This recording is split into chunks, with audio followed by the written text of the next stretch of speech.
Don't forget to check out the Social Oddities on Facebook, Twitter, and Instagram. T-shirts are now available to all our podcast fans. They're available in a variety of different colours and also in different sizes. Keep in contact, follow, like, and share. Let all your friends know to listen to the Social Oddities podcast. It's the Social Oddities podcast, coming at you from 5 parts of the UK, all for one reason: the amazing world of wrestling. I've never seen a crowd so fired up, JR. They know what's coming next. They can't wait to get started, and neither can I. Good evening, guys, and welcome to episode 22 of the Social Oddities podcast. I'm Steve, and tonight we're going to be joined on a roundtable discussion by Adam. Hello. Kev. Hello. And joining us again, a guest host, Nathan. What's up? How's it going, guys? You had a good week? I did have until we did this fucking stupid belt draw. Is that because you didn't win? Yeah, yes. For the benefit of those people listening, tonight the Social Oddities have a Facebook group called TSO's Wrestling Without Borders, and we've been running a promotion where you can win a WWE belt of your choice. The chap who won it is a guy called Gary Sibley, who may or may not be listening to this particular podcast, and it hasn't gone down too well with Adam, has it, Adam? No, because obviously the guy who won it was called Gary and not Adam. True. Well, I would have quite liked it to be Steve as well, to be fair, but we can't always have it our own way, can we? Yeah, to be fair, if it was a guy called Steve, I'd still be in this mood. We could have maybe just said Kev, and we would have both been happy. No, definitely not. Kev ran it. He definitely couldn't win it. Hey, it was all fair because it was from the bonus ball. Not the Thunderball. Not the Thunderball. We won't be going into that one. But let's all hope Gary enjoys his belt. Well, there'll be plenty of pictures to see, and he's going to be doing an unboxing video for us as well. So that'll be something to look forward to. If you say so. Right. So today we're going to have a chat.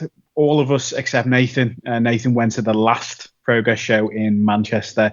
We were at the one just gone, a week on last Sunday, which was chapter 52, Vote Pies. We all enjoyed it, and we're going to have a little chat about some of the show, some of the matches that we watched, and also to have a look at Progress's chapter 53 show as well. So maybe we can just go to Adam first of all. What was your thing you enjoyed the most about Progress chapter 52?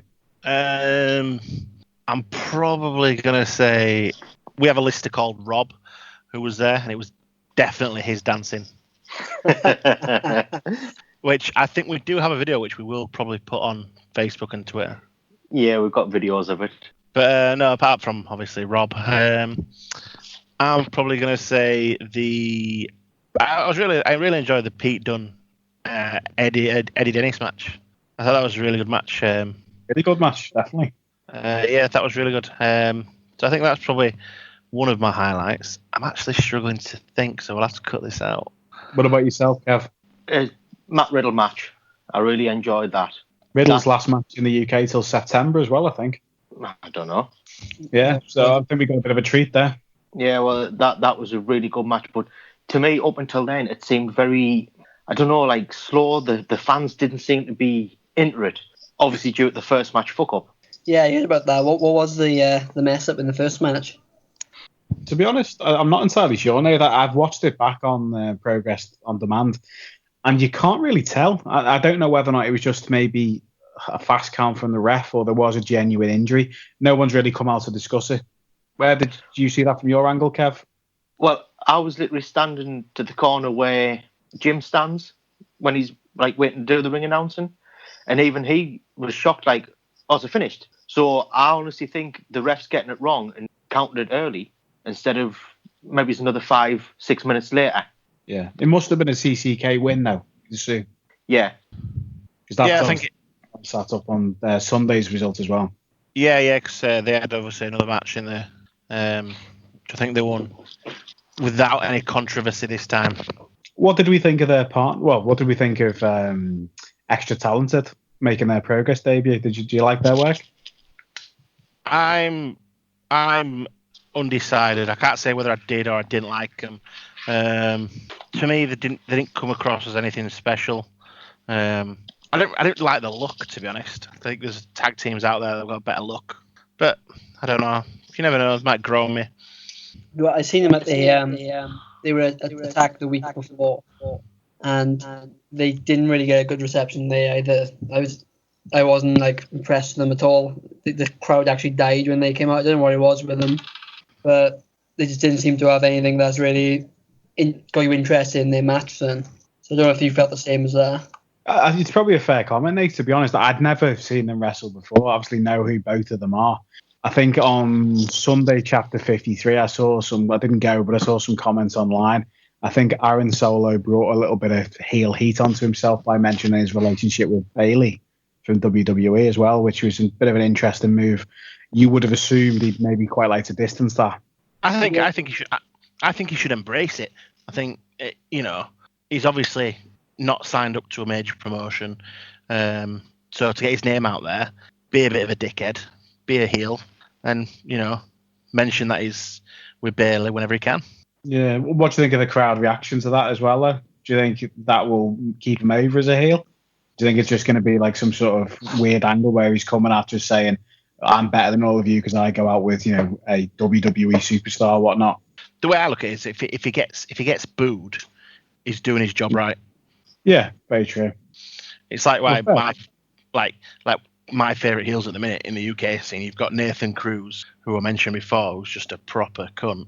But but obviously not impersonal. No, I don't know him personally, but his character's a proper cunt, and he's massively over as a heel. Same with Zach Gibson, Liverpool's number one.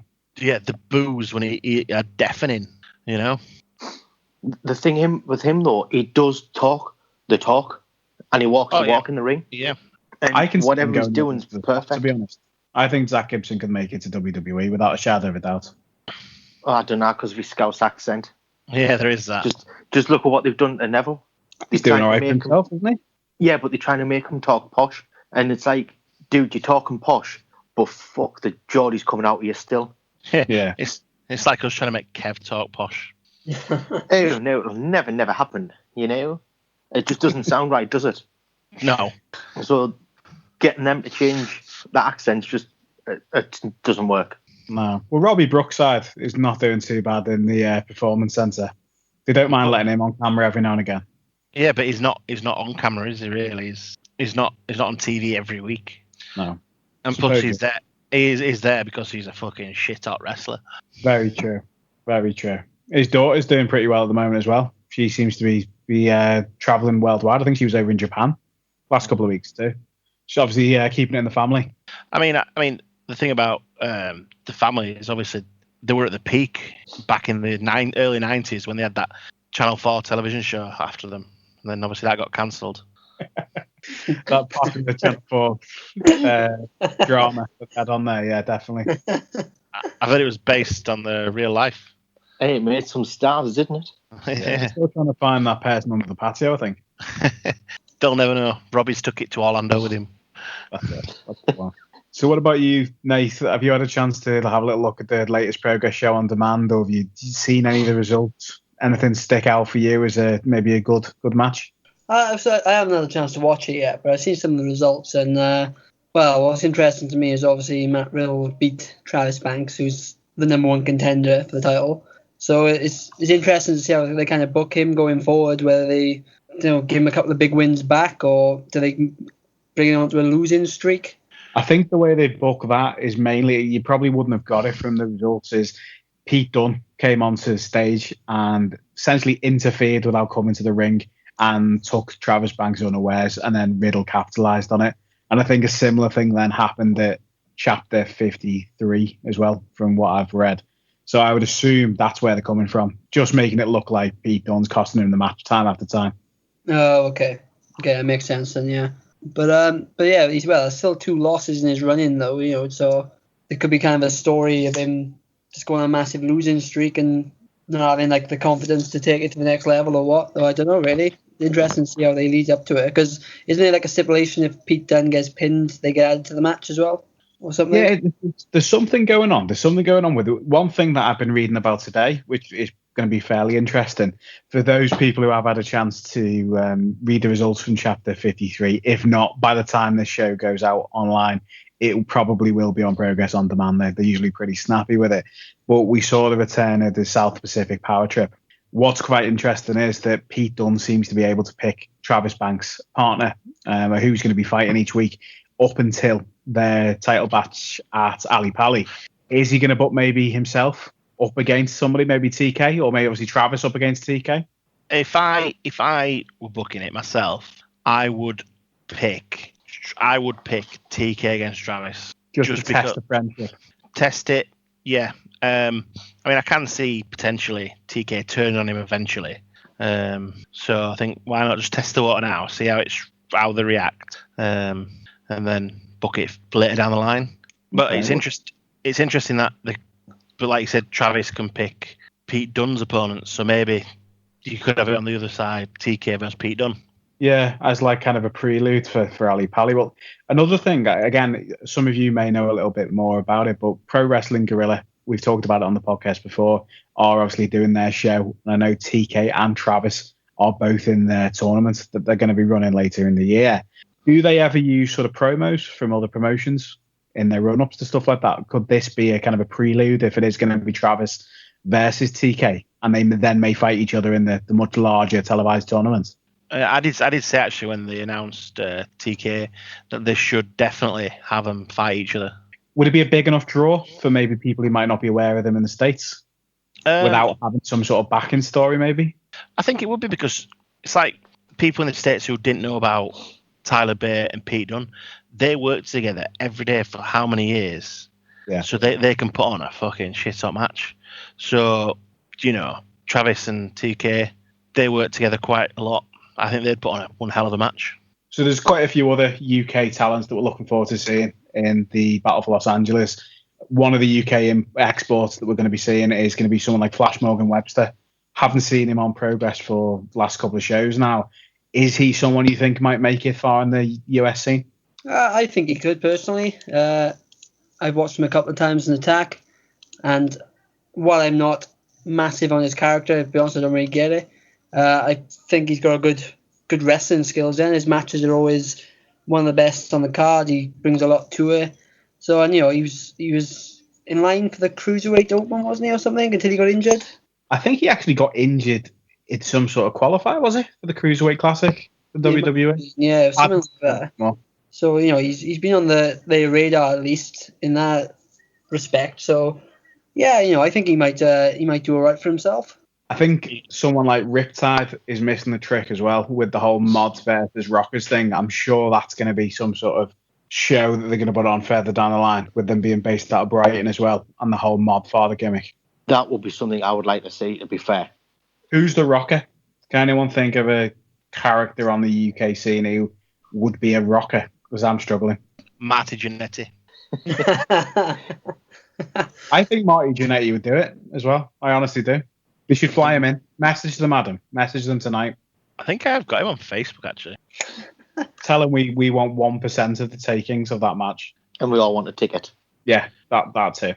Yeah, that'll be cool. Well, obviously, other than Progress, we've had the usual bits and bobs going on in the world of wrestling. We've had Raw and SmackDown this week.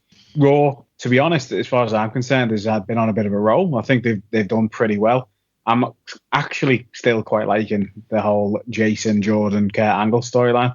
I thought it was going to be horrendous. It started off cheesy as anything, and it's actually maybe building Jason up to a little bit of a mid-card title shot by the looks of it against The Miz. Did anyone happen to see that? Yeah, a little bit of it. Yeah, they seem to be setting him up for an Intercontinental title program for SummerSlam, don't they? It's, the problem with Jason Jordan is his extreme lack of mic skills, really, isn't it? He hasn't really... Definitely. Yeah, he hasn't really got a character either, is he, to be fair? It's just... His whole character at the moment is, I'm Kurt Angle's son. Yeah. They got some similarities in the ring, with suplexes, and he's a very, very good wrestler. And I remember a few years ago when NXT first did their UK tour, and they did a show in Cardiff, and who had American Alpha against, I think it was the Revival. I can't really 100% remember that, But Jason Jordan was great in getting the crowd going. That's when the whole kind of that tour was when the whole Jordan Gable chant started, and he was absolutely fantastic in getting all the crowd behind them. And when he was out of the ring, he was good at getting the crowd going for Gable. So he's definitely got some sort of like ring presence and some personality there. But maybe whether it takes time for him to really become himself. Obviously, he's been in a tag team for a long time. Is it yet to see? And I am interested to see where they go with the story. If he wins the title at SummerSlam, where do they take him from there, really? Yeah, I think you're right there, Nate, to be honest about Jason Jordan. I think there's going to be a lot more that he needs to be able to show before he's going to be shown as maybe a credible upper card talent, but maybe mid card. Looks like he might be facing the Miz. Do you reckon at SummerSlam? Yeah, looks like the way it's going to me. That's what they kind of hinted at with this whole Miz TV segment, wasn't it? So, and I can't really see anybody else in line to face the Miz at the moment. It seems like Rollins and Ambrose have gone a separate direction. So, yeah, I think that's what they're going for, at least. Would you like to see that, Adam? Personally, no. I think the Miz feuds are one step too far. Have a feud against a non-title challenger, a non-title holder. Someone like Heath Slater? No, because I like Slater. And that obviously he's going to lose. I'm trying to think who's on there. Who's a heel? Bloody hell! You got to start thinking now, haven't you? I'm trying to think who we got as a heel. See, if he was on SmackDown, I'd have said someone like Rusev. Obviously, you got Bray Wyatt with Balor. You could have had him against someone like Elias. Well, just Elias now. And that's bollocks. Booker T didn't seem to get the memo on that one. Were we calling him Samson? The whole time. He's old. I quite like the whole Elias thing, though. I think he's pretty good. It's a bit weird, though. They've now seemed to have a singing character on both Raw and SmackDown. That's a bit weird. Wonder where Raw's was better. Yeah. I quite like that Aiden English, though. Seems quite a decent wrestler. Got the look as well. Yeah, it's just he's singing shite. He's winning an opera match, though, I reckon. Yeah. Just not a light rock. So has anyone managed to catch SmackDown as well? I've seen the results, I've seen the highlights, but I've not watched it all. I watched all of SmackDown. Did you like the artist? Go on, Kev. I was just going to say, do you know what that was billed as? The artist versus the franchise? You are joking. No, there's a few times it was mentioned as the artist and John Cena as the franchise. So they didn't get Shane Douglas back for a one-match only contract? Exactly. I'm sure. I don't know if it was JBL or Facebook, whatever his name is. I'm forgetting his name. The franchise. I'm sure it was said 2 or 3 times about John Cena being the franchise. I could think of quite a few words for John Cena, but the franchise probably wouldn't be one of them. Definitely not. Did anyone see that suplex he took? Yeah. Oh, that was a bad one.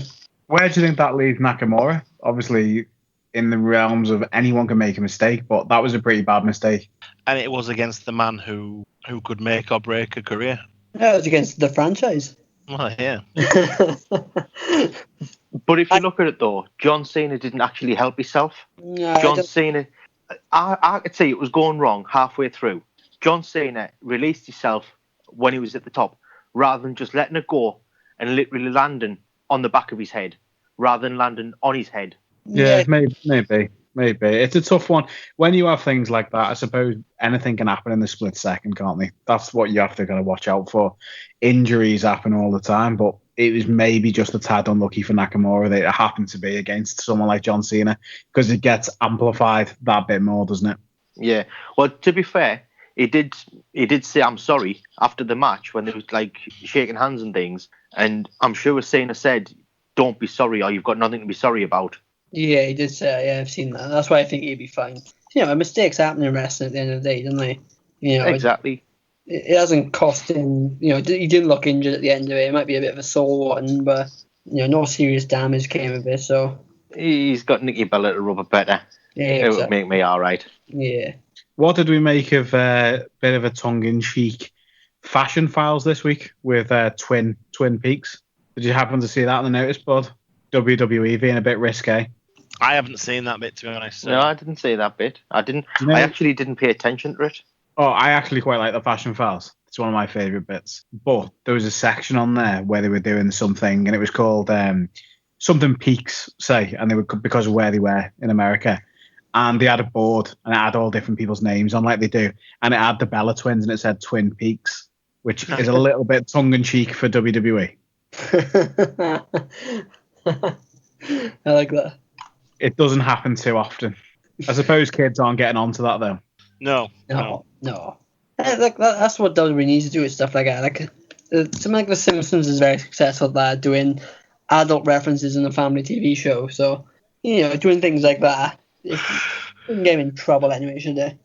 I think, as you said, Nate, quite rightly, The Simpsons has been massively successful with that. Even WWE post-PG, they were fairly successful with all of it. Even, some of the move names and stuff like that. It just seems to have disappeared a bit over the last couple of years. Yeah, I think maybe they've just gone like super into the advertising, haven't they, and keeping all these companies happy, and it's just probably taken it a bit too far. I also think it didn't help that Linda went into politics. Yeah, exactly. They had to be squeaky clean, didn't they? Yeah. Is she definitely out of it now? Because she lost. She works for Trump, doesn't she? Oh, yeah. She's the small business administrator or something. Something like that, yeah. So, but then again, there's no limitations with Trump in there, so they shouldn't really worry now. What else can you do with a WWE Hall of Famer as president? That's what I say. Exactly. Yeah. You didn't see Barack Obama getting inducted into the WWE Hall of Fame this past year, did you? Exactly. Well, Mr. Trump now should make WrestleMania a holiday for everyone. Yeah, including UK people. Yeah. He's the most powerful man in the world. Foreign policy. Let's just make sure it's not in Moscow this year. That one was for the political people there who might be listening, but we'll shade that one past because we don't want to get shut down by the Russians. So what about yourself, Adam? Have you got anything in mind over the next couple of weeks that you're looking at going to wrestling wise? I'm going to a title event on the 12th of August. Where's that? In Leeds? In Leeds, yeah. I can't remember who's there now. I think Jack Sexsmith's there, actually. We're looking forward to that. And then a couple of weeks later, I have got Rise in Leeds, which is a smaller promotion. And that's got Saxon Huxley. And I think the Pastor's there again. And in between that, obviously, we've got NXT and SummerSlam. Yeah, definitely. NXT is shaping up to be a good event, and SummerSlam as well. I'm just interested, maybe what on the undercard for SummerSlam. What do we think might be edging towards that instead of the main show? I think there'll be a few matches because I think there's quite a lot of matches that have been lined up. Yeah, there's an awful lot of matches. Is it another 4-hour show with a 2-hour pre-show? It will be, yeah. Well, I think the show starts at midnight or something. They confirmed Kevin Owens and AJ Styles again on SmackDown, didn't they? With Shane as the referee. Yeah. Yeah. Oh, yeah. So that's confirmed. I was kind of hoping they might move on to something else now.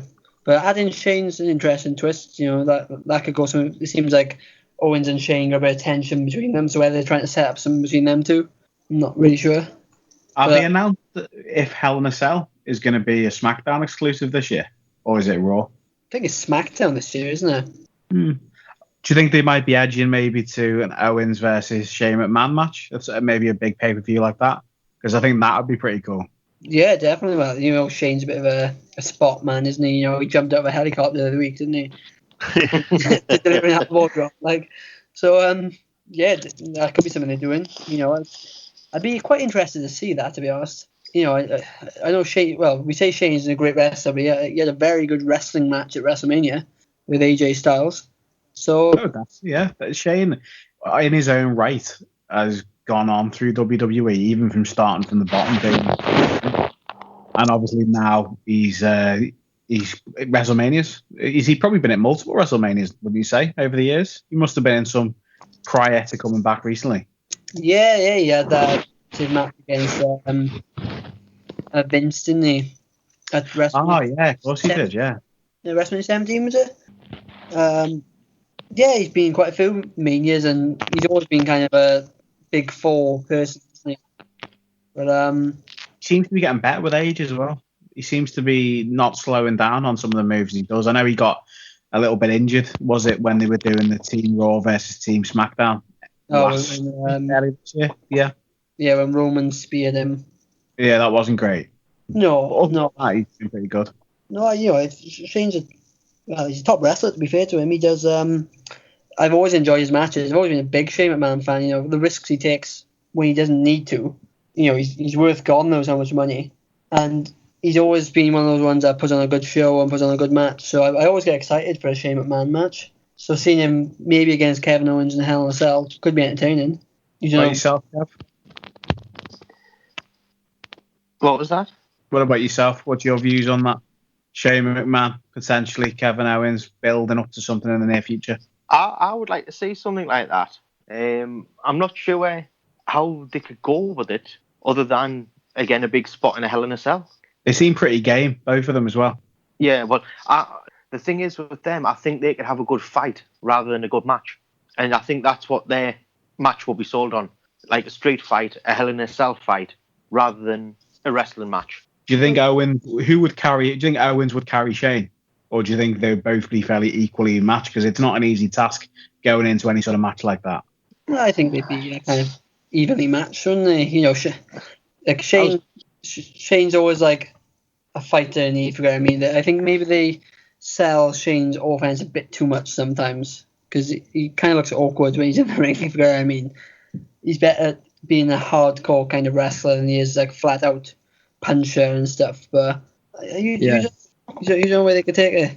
Yeah, maybe like the underdog, because some of the stuff that he did when he was fighting the Undertaker at WrestleMania, was it 32, and he was hit the Undertaker with the big toolbox, and then he was doing the WrestleMania 33 where he was throwing cans and stuff like that at people. So it's pretty cool. Obviously not afraid to take the bump, as you know. No, Shane will do anything, to be fair to him. That's why I find his matches exciting, because you don't know what's coming in them. He seems, whether he gets permission to be a bit less safe than the regular wrestlers, I don't know, but he just takes these massive bumps, and that Hell in a Cell is massive, and he took a big elbow drop from the top of it. So he's unpredictable, which is good in the world of WWE these days. You don't see it very often. Well, let's all look forward to that match. I'm sure they'll certainly lead on to things to come. I'm certain of that. But keeping it into the world of WWE, outside of Raw, outside of SmackDown, we're going to have a chat now about our top 10 wrestling managers in history. So I'd like to all of us have a little think about who makes your list of the top 10 managers, who sticks out, who might be just missing off the top spot, and then we're going to be posting the results on the Facebook page as well. So anyone like to start us off with who maybe is their top pick for manager? Paul Heyman. I'm going to say... Let's open it up just to make it more exciting. Let's open it up to WCW, ECW as well, just in case anyone wants to throw any curveballs in there. I'm trying to think who I was quite liked Mr. Fuji.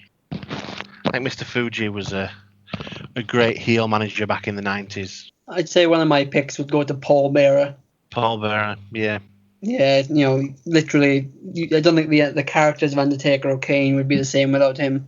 He was driving force, especially early on, while they were probably still developing their characters. No, I think you're right. Sensational Sherry's got to be on there as well. Yeah, definitely. What about, my choice? I would probably go with Paul Heyman. I'd agree with you, Kev. But honourable mention to maybe someone a little bit further down other people's lists would be Paul Ellering as well. I think he did a fantastic with the Road Warriors. And he's doing a great job now as well with the Authors of Pain. Yeah. He's people like Authors of Pain who maybe haven't got much personality, definitely helps him in that regard, makes him seem just words and his actions make him seem even more dangerous and like they're under his control. So he's definitely doing a great job with them. The Road Warriors were a bit before my time, not gonna lie, so I don't really know his work with them so much. Yeah, it was an interesting one with the Road Warriors because they were so much big personalities themselves. I was always surprised why they needed a manager, maybe just to keep them in check. Are you aware of any of their stuff, Adam? Maybe some of the WCW stuff, because they were obviously massive before they came into WWE. I quite enjoyed watching the Road Warriors. To be honest, I'm with Nath of it. I didn't really know much about Paul Ellering when he was their manager. I do remember he had a little doll at one bit. Was it Rocco? And he came down. Right. came down on the bikes at Wembley in SummerSlam '92. I do remember that, but no. Apart from that, I don't really know much about Paul Ellering with the Road Warriors. Well, it was when you were saying before as well about Mr. Fuji.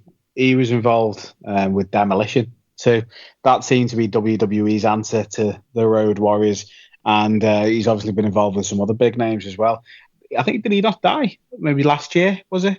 Passed away? Yeah, he did die last year, actually. Yeah. That's sad. Yeah, I mean, you look at some of the teams he has managed. You know, he's managed Powers of Pain. You remember those? Yeah. You know, They were cool. Yeah. Obviously, Yokozuna, managed Yokozuna for a bit, and I'm just looking at it, the Orient Express as well, which another great tag team. When he was managing Yokozuna, was Mr. Fuji the guy who threw the salt in? Was it Bret Hart eyes, wasn't it? One of the WrestleMania. WrestleMania 9. Yeah, that's the one. Because that's obviously one of the best WrestleManias ever. Yeah, one of the most iconic moments as well. And that was where they were trying to bring Hogan back into it, and he had a quick victory over Bret, wasn't it? Yeah. I remember playing that on one of the WWE video games as well. They managed to sell that story quite well. It was good. Anyone else jump out on your lists of who you consider top managers in the history of wrestling? Someone who I was a big fan of fairly recently was Vicky Guerrero. I thought Vicky Guerrero was fantastic as a manager. You never see anyone get as much heat as she had. And whoever she was managing at the time would just get that heat because of her. I just thought she was just an entertaining figure and someone I quite enjoyed seeing every week. Yeah, I must admit, right. I really liked Vicky. It was actually a bit sad when she actually left. Yeah, me too. She actually would do anything to be, for WWE. I'm glad you elaborated there, Adam, because that could have been awkward. Yeah. Yeah. Another one that we haven't mentioned yet, who for me is probably in the top two, is Bobby Heenan. Oh yeah, Bobby Heenan was an amazing manager. For me, I preferred him as a commentator and kind of backstage character, but as a manager as well, he's got to be up there. Definitely. Yeah. Would you class? I'm forgetting his name now. I've gone blank. Jimmy Hart. You got Jimmy Hart. No. Oh fucking hell! He hates Vince Russo. Jim Cornette. Jim Cornette. That's it. Yeah. But would you class him as a manager? Yeah. Because I was going to say he had some, but again, he was more like an advocate, like Paul Heyman sort of thing, you know. He had the whole Camp Cornette thing, didn't he, going on? Yeah, he was a promoter as well. He had his own promotion. Was it Smoky Mountain Wrestling at one point? Yeah. Now just really doesn't seem to like many people. But whatever. He's an angry man. Irrelevant, I suppose. But yeah, I think I enjoyed his speech, to be honest, at the last WrestleMania Hall of Fame. I don't know if anyone else caught up with that. And, well, obviously all of us were there. But ultimately, what you thought about him there? Was it the Rock and Roll Express that he was inducted? It was, yeah. Yeah. I haven't really, because I think he said himself, Jim Cornette, that why would WWE have him back? Because he's been so controversial for such a long period of time. But maybe it's softening, because he was also on one of the WWE Bring It to the Tables, I think it was as well, or Table for Three. Yeah. Anyone wants to see that? That was quite cool as well. See, I've always liked Jim Cornette. Literally says it as he sees it. Yeah. Sometimes he says it a bit too much, though. That is his only problem. Yeah, he comes out with some corkers. In between every good comment that you can relate to, he comes out with the odd one or two corkers. Yeah. And I think we touched upon before, Paul Bearer, obviously fantastic manager, added an awful lot to the Undertaker and Kane characters. I think his work in WWE definitely can't go unnoticed. Definitely. Would you put him down as number one? In different ways, to be honest. He's top three for me. He's down on there solely because of the way he managed to bring on such a character like The Undertaker. He was the mouthpiece. The Undertaker didn't really speak much. Kane didn't really speak at all, except some of the weird noises he used to make through his voice changer, which was still a bit eerie and odd. But Paul Bearer, that character and the way he brought both of those two characters together, I think was pretty special. Probably don't see too many managers like him again. No, you don't really see characters like them anymore, do you? And he fully committed to his character, didn't he? He was you never really seen him as anything else. He was always the wild talking. I don't know really how best to describe him person you've seen on TV, but I agree with that. I'm as a big fan of Paul Bearer. I think he brought a lot to both those characters, and for me, he's definitely a top 5 manager. Yeah, well, he wasn't as Paul Bearer manager of The Undertaker, but he also did some good work as Percy Pringle as well, with Rick Rude and stunning Steve Austin back when he was stunning Steve Austin before the 316 days, which just shows to show that not only are you a good manager, but to be able to turn into 2 distinct characters like that is pretty special too for a wrestler and a manager. Also, he sounded a bit like he was a bit of a prankster as well, especially when he used to put cucumbers in the Undertaker's bag. Did he? Yeah. Is that why there's been a meme going around with the Undertaker with a cucumber? Because I did wonder that. The Undertaker's apparently shit scared of cucumbers. Well, like a cat. Say that again? Like a cat. Yeah. He's really does not like cucumbers. How weird. What an unusual thing to be scared of. See, like Kane didn't like fire and Undertaker doesn't like cucumbers. Exactly. Oh, that's for a different podcast anyway. But what about, Adam mentioned as well, Jimmy Hart, Mouth of the South, aligned with some of the biggest wrestlers in the history of wrestling. I did manage to get a glimpse of him. He was at WrestleCon, and I also saw him at Hogan's Beat Shop in Orlando as well. He was there selling autographs with Hulk Hogan. Someone who definitely does not like to not hear his voice heard. He's annoying, isn't he? He really was. He's one of those annoying, overbearing managers who just brought something to every team or every person he was with. So yeah, I'm a big fan of Jimmy Hart. He also did a lot of the music, didn't he, for a lot of the 90s wrestlers, was it? 80s, 90s? Yeah. So what was he, a producer? Producer for some of the soundtracks, was he? Yeah, he wrote a lot of them. I'm sure he wrote Hogan's theme, didn't he? I couldn't tell you, I don't know that. Yeah, I'm pretty sure Jimmy Hart was before Jim Johnson came about. Jimmy Hart did the majority of the themes. I assume you're just typing away to try and find this out. I am looking right now. Let's hope he still retains the royalties for them, hey? He did. He composed many theme songs for wrestlers in WWF and WCW. Some of the famous ones he produced were Honky Tonk Man, Jimmy Snuka, Brutus the Barber Beefcake, The Rockers, Hart Foundation, Dusty Rhodes, The Legion of Doom, Hulk Hogan, Sting. So he did a lot of big ones. Well, that's pretty good, that, yeah. Yeah. He also did Shawn Michaels' theme. I thought Sensational Sherry did that. No, but she sang on it. I prefer Sexy Kurt, though. Much better version. It was pretty good. So anyone else stick out for yourselves as top managers? No. I mean, there's people who do you think would make a good manager? What, in the current WWE now? Current or past? I can tell you someone who doesn't make a good manager and they seem to continue to push him, which would be Titus O'Neil. I would quite like him, to be honest. I like what they've got going on there. But yeah, he's reminding me of the $1 Million Man. Not so much the manager, but so much the leader of a group sort of thing. Can you see that being a faction, maybe, in the next couple of months? Maybe another wrestler getting added? Yeah, I could see it. Because I think they need a faction soon. We need, in WWE, another good faction to come in and just stir stuff up. Because it seems that we almost had it on SmackDown, where we had the Great Khali come back very, very briefly and could hardly walk, bless him. But that seems to be a bit of a rehash of the whole authority angle. Can anyone see anything forming? Anyone in particular maybe standing out at the moment who might join together? I'd like to see a British faction. They've teased it before on the video games as well, which is weird. I was talking about this the other day. You could form your United Kingdom, which had Sheamus in there, which I'm sure Sheamus wouldn't be too pleased with. But that was there. Who would you have in that? You'd have to have the British strong style for me. All three of them, yeah. Yeah. Managed by Regal, maybe. Barrett, bring Barrett back. Yeah, Barrett would be a good shout. He should have been a world champion. Definitely. 100%, I agree. Do you think something's happened behind the scenes there? Because I think seem to be on course for that. I'm going to use the phrase I've used a few times. Another face. That's all it is. Just another face in the crowd with them. Yeah, I mean, I think what they should have done is they had him lose to Cena, didn't they? when he was Nexus. That was where they started going wrong with Barrett. I think injuries cost him. He was supposed to win the Money in the Bank one year, wasn't he? And he got injured just before the event. I mean, there was another time that apparently he was in line for a big push and he got injured again.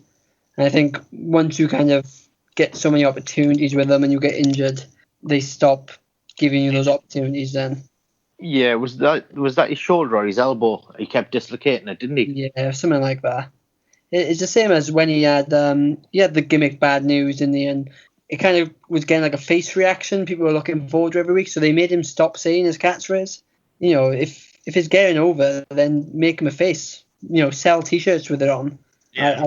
I didn't see the problem with that. Like, there's some people, they're too stuck in their ways with making heels that they never think to try him the other way. No, I think that's a fair comment. I think he really could have been the first British World Champion without a shadow of a doubt. In all honesty, can anyone see at the moment, I know we've gone off topic a little bit, but I think this is quite an interesting one as well, but any British wrestlers in the next, say, 5 years, WWE Champion? Pete Dunne. Yeah. Do you think he'll really get up to that level? Yeah. It's the whole thing with him. He's quite short, isn't he, really? And there's the whole thing of Vince likes this guy's bigger and stuff. You know, he's got a fan base. Americans love him, don't they? They really do. Thing is, though, he's a Triple H guy, so yeah, he will get the push. Then how many people have gone up from NXT who've been Triple H guys and have kind of landed themselves in nowhere? What would you say is obviously Pete Dunne's a fantastic wrestler. That's beyond the shadow of a doubt, and he's doing really well at the moment, and I'm sure he'll continue to do massively well for WWE. What would you say would be his least endearing skill? Maybe for me, I'd say he's not as good on the mic as he maybe could be for someone who's going to be going into that sort of main event picture eventually. Yeah, I think you're right there. He's not great on the mic, but I think he's young enough and he's got the time on his hands to be good enough. You know, he can pick things up. No, the thing is, though, you've got to think of who he can work with in the WWE for it. I mean, Regal, Triple H, they're two of the best on the mic. Oh, yeah. That's behind the scenes. Yeah. I think we need some sort of British invasion angle. I think that'd be pretty cool. And then the title, then I'll get a bit of prestige and maybe do it as if they did the Shield and have them invading and just beating people up and come into the ring with like a Union Jack or something, and that'd be pretty cool. Yeah, definitely. You know, they got a big fan base, like with the die-hard wrestling fans already, haven't they? So, you know, they know names because they've been on the network a few times.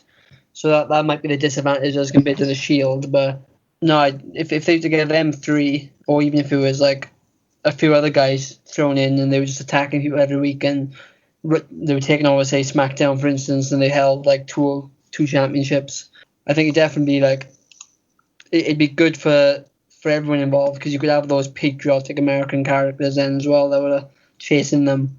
So that'd be exciting TV, no doubt about that. Well, I think it could maybe lead into something along the lines of where they're making, well, I say making, it's been this way for a number of years, the whole Super Cena thing, and maybe like a Team America versus Team UK. They could go the whole hog with something like that. I think it'd be pretty amazing.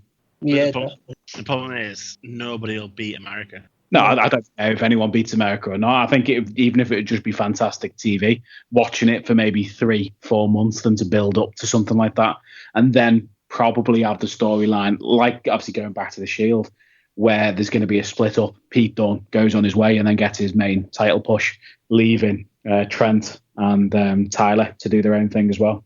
And that'd be a good start to it. Anyone else you could see joining something like that sort of faction? Anyone maybe on the UK scene, or even he might even be in WWE now? I don't think they need anybody else. You know, I think they're good enough. Or just have them as their own like team, like a free bird rule type thing going on. Yeah. Yeah, but then have like the fun character Jack Gallagher trying to join them, and sort of like Titus was. I think it was Titus with the New Day. Like, I want to join. Go and do this. No. I want to join. Go and do this. No, you're not joining. You know? Yeah. Yeah, I think that'd be pretty good. That'd be pretty good. About yourself, Nath, are you still holding out for the Welsh invasion angle?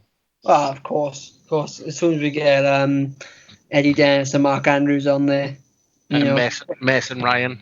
Mason Ryan. That could be the enforcer. Bring it back. Oh, bloody hell. Back. Needs to come back.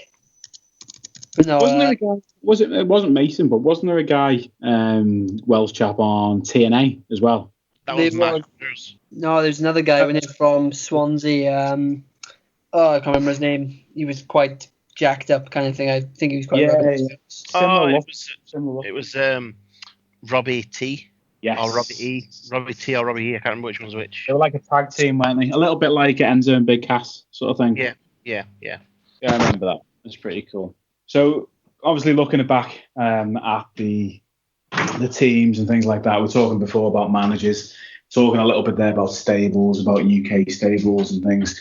What else, manager-wise, would you say sticks out on the roster? I talked a little bit about Titus O'Neil and how I didn't really think he's work, and other guys disagreed. Who do you think as a wrestler would make that transition, maybe better now and then become a manager, maybe where the wrestling's not quite taking off for them at the moment? In the future, when he's retired, I'd love to see The Miz stay around as a wrestler, as a manager, sorry. I thought that was tongue-in-cheek. I know he hasn't done much wrestling lately now. No, but can you imagine him like trying to promote somebody else, not himself, for a change? I think he'd do a fantastic job. Yeah, about yourself, Adam? I'm definitely with that one. I think The Miz would be a great manager. Trying to think who else, really. Okay, who else would be a good manager? I think The Miz would be good on commentary as well, to be honest. Yeah. It's like you could also say Corey as a manager. Yeah. I tell you what, I think he could make a good stable from NXT. Yeah, he could do. I think arguably for Corey, he'd probably say himself that he's probably now going to have a better career with WWE than he was ever destined to have a career after his concussions. Yeah, as a wrestler, because he got to be in most people's top commentators and colour commentators of the last 10 years. Yeah, he's definitely. He's brought something to it, hasn't he? They're probably, I don't know, relying on him a bit too much at the moment because he does a lot of network stuff now. He's got this weird knows everything gimmick, which they seem to be doing with Byron Saxton as well. Then they referring to him as like the backstage something. I don't know, but no. They're always ripping Byron Saxton on everything, aren't they? Yeah, but they're referring to him as something now. I can't remember what they're calling him, but they're basically saying that he knows stuff backstage and that. So it's weird that they're going that way, but I definitely think Corey's brought a lot to the commentary. He's a heel commentator that's entertaining again, like the King was back in the day. So yeah, he's brought so much more to it. It helps that I think both rosters have now got a good commentary team. There's nothing that like meshes it anymore, that kind of thing. Like no JBL shouting at Michael Cole. So it's got better in my opinion. My favourite's still NXT though, with Nigel McGuinness and obviously now Mauro Ranallo as well. I was gutted when Mauro left WWE. I thought it was a real big loss for them, and I'm glad that he came back eventually. Right, everyone, we hope you've enjoyed this week's podcast. We've obviously talked a little bit earlier on about doing our prize draw for the WWE title belt. That's going to be whisking its way over to the winner of the competition. We will be opening up another competition in the next couple of days. Pop's going into next week now. Come to our Facebook page, which is the Social Oddities Podcast, and you can then find us through our wrestling fan group, which is TSO's Wrestling Without Borders. Get involved, come and have a chat with us all and see what you think. Once that you're involved in that, we will be doing the lotto draw, and the winning bonus ball will have their hands on a brand new WWE belt of their choice. So it's certainly not one to be missed. £7 gets you a £370 belt. Definitely something you do not want to miss out on next week, so stay tuned. Another thing, with tonight we've talked about lots of different stuff, but we will be putting out on our Facebook page our top 10 managers, which we've touched upon tonight. Love if you can then comment underneath your top 10s and we can have a chat and compare and just chew the fat a little bit as well. You've been listening to the Social Oddities podcast this week. I'm Steve, and we'd like to all say goodbye. First of all, Adam. Good evening. Thank you. Kev. Cheers. Ta-da. Nathan. Cheers, everyone. Hope you enjoyed the show. Over and out. See you next week. Don't forget to tune in next time for more fighting talk. Please don't take that out of context. I was talking about wrestling. Catch you next time.